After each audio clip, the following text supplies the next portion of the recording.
This is Barry Pruett from Sierra Thread, and today we're here with Jennifer Litton at Bright Futures for Youth.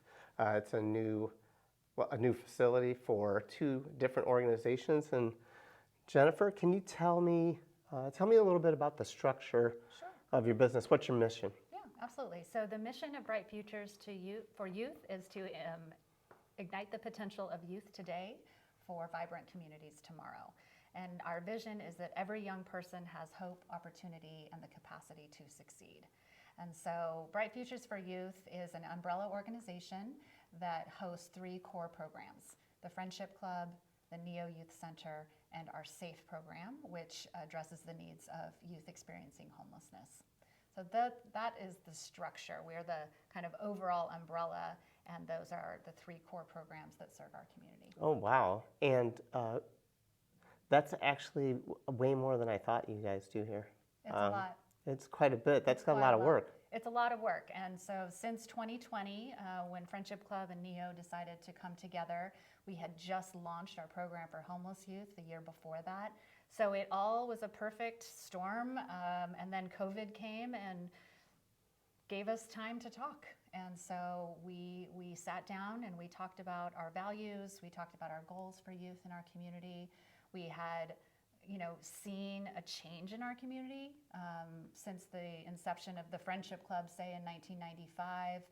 The demographics of our community have changed quite significantly. Today we have about 49% of our youth on Medi-Cal. Some of our free and reduced lunch rates can get as high as 60% in some schools. And that's just a vast difference from 20, 30 years ago. And so NEO was seeing more kids in need, the Friendship Club was seeing more kids in need, and then our eyes had been open to this problem with youth homelessness. And so it just made sense. We knew that we had a reputation in the community for doing good work, and so we felt that if we came together, we could leverage more support for kids, leverage more resources, and really be able to speak to the community with a united voice. Wow. And so what are kind of the problems you're seeing in the community with kids in general? I think kids in general, first of all, many have a lot of trauma and a lot of challenge at home or at school or both. You have kids who tend to be disconnected from each other, and COVID certainly played a role in that, but it's not just COVID. Social media definitely, has a piece of that with creating social isolation and cyberbullying and just kind of that constant comparison of yourself to anyone else in the world. So that plays a role. I think too, kids are looking around in their world and it's not all great, and they have feelings about that, and they have feelings about what the future holds for them. And I think that does produce some anxiety and things like that. They've seen adults not behave well to each other in the past several years too. I think that's confusing and difficult. So I think those are some things we've seen. As far as youth homelessness in our community, it's always something we've known and seen through our work with the Friendship Club, where a girl and her family would come in and out of homelessness, and I would seek to help find solutions, get them connected to community resources. But to realize how many kids are out there couch surfing, who are flying under the radar, who really are completely unattached from their families and do not have any of that support, the numbers are quite large. And so they are coming to us, maybe they've been homeless their whole lives or for a very long time, and then they were teenagers and the family, maybe they were all living in the car and now the kid needs to get out and they go live on a friend's couch. A lot of kids are getting kicked out of their homes because of maybe they're LGBTQ, and the family is just not supportive of that. So we have an overrepresentation of LGBTQ in our homeless youth population. And then just our lack of affordable housing. I mean, once they're 18, we can try to work toward housing navigation, and we do, and we've been successful.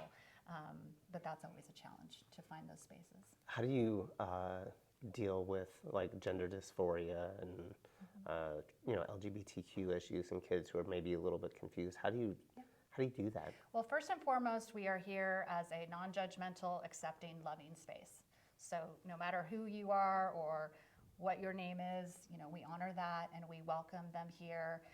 We do have our Rainbow Socials once a month, and those will increase, and that's just a supportive environment for kids to come together and chat about their issues. And there's usually a therapist there just to guide conversation and facilitate that, and make sure that if a kid needs to go deeper or talk, that we can make sure to connect them to those resources.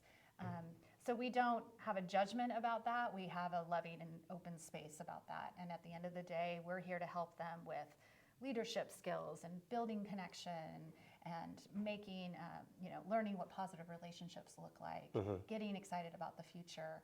So we really try to focus on that while they're with us. And that's so important because so many kids, we've been having some conversations at our house, that so many kids, they don't even know what a real healthy relationship looks like. Right.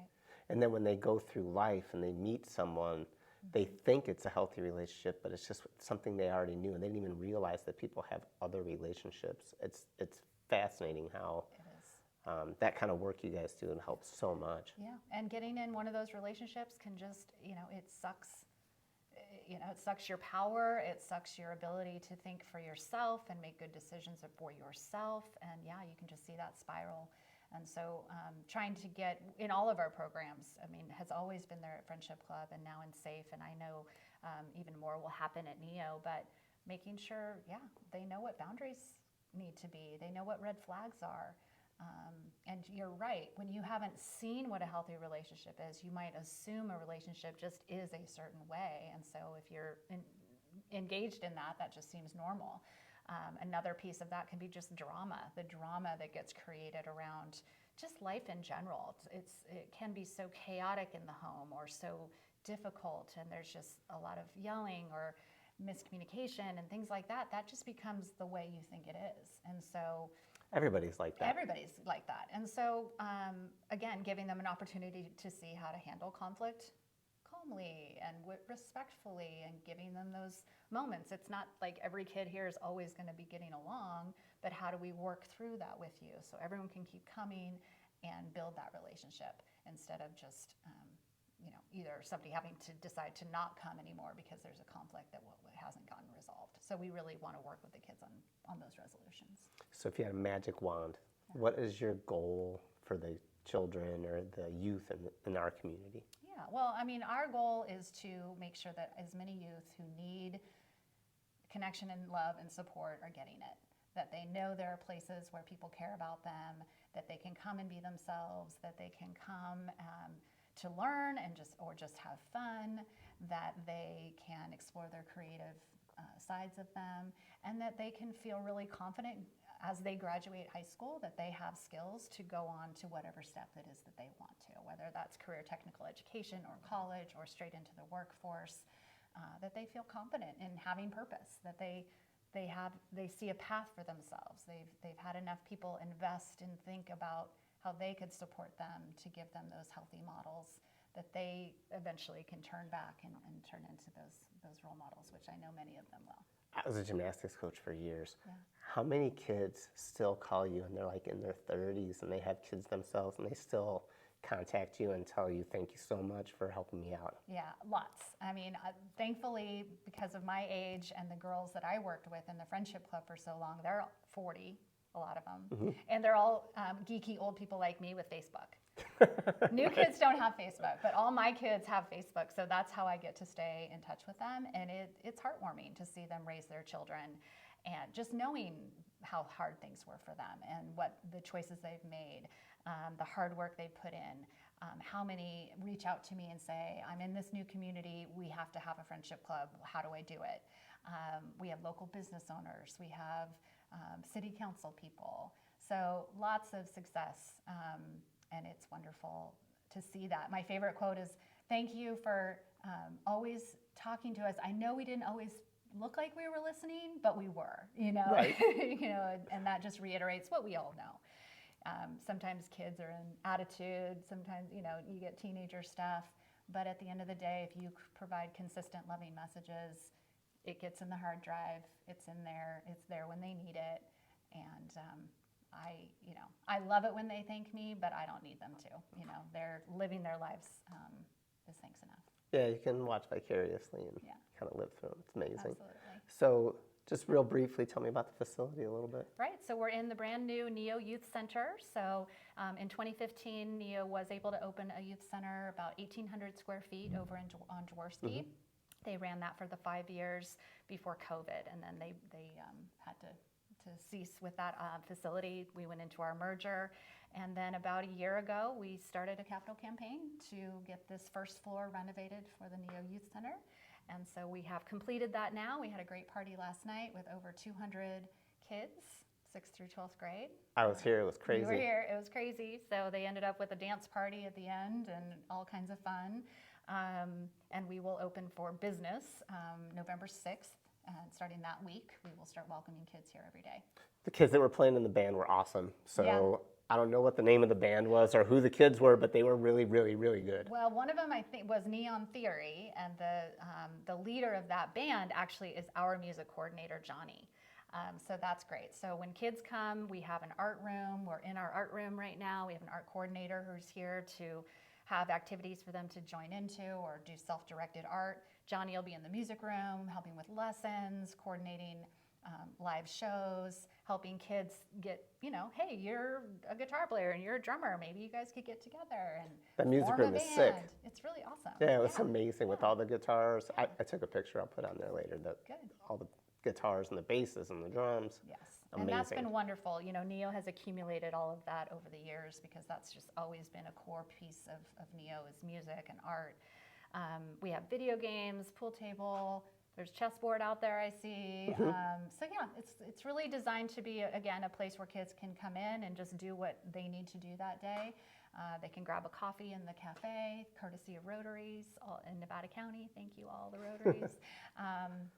We have cafe with coffee and smoothies, and then we have a commercial kitchen upstairs, and so we're able to cook for them every night. Oh, wow. And bring a healthy, nutritious meal down, just as we've been doing with Friendship Club all these years. Perfect. Yeah. And last question. Sure. Are you still doing the Power of the Purse fundraiser? We are. And when is it? Absolutely. Oh gosh, it's in March. I don't have the date, but we are doing Power of the Purse. That event has become really a signature event for us. We have over 300 people at the Vets Hall the last few years. And it's a wonderful way to introduce new people, especially to our organization. And it's a great way to become a monthly donor. And that's one more thing I'd love to just encourage. If you're hearing this and you want to learn more about what we're doing, come on over and have a tour. And consider becoming a monthly donor. Those are sustainable funds for us and really help us as we go into this next really important phase of growth. Perfect. And now I want you to tell us, how do we get a hold of you? All right, so you can check us out online at bffyouth.org. You can give us a call at 530-265-4311 and start there. We have tons of volunteer opportunities. We're actually recruiting heavily right now for NEO Youth Center volunteers. We have people who drive kids around. We have people who work in our kitchen. We'll need some more volunteers here in our cafe. So lots of great volunteer opportunities. And again, calling or looking online, you can find our volunteer manager and give her a call and come on down and learn more. Perfect. Thank you very much. Yeah, It was a thank pleasure you. to see you. Thanks for coming and Right. thanks for this opportunity. You're very welcome. Cool.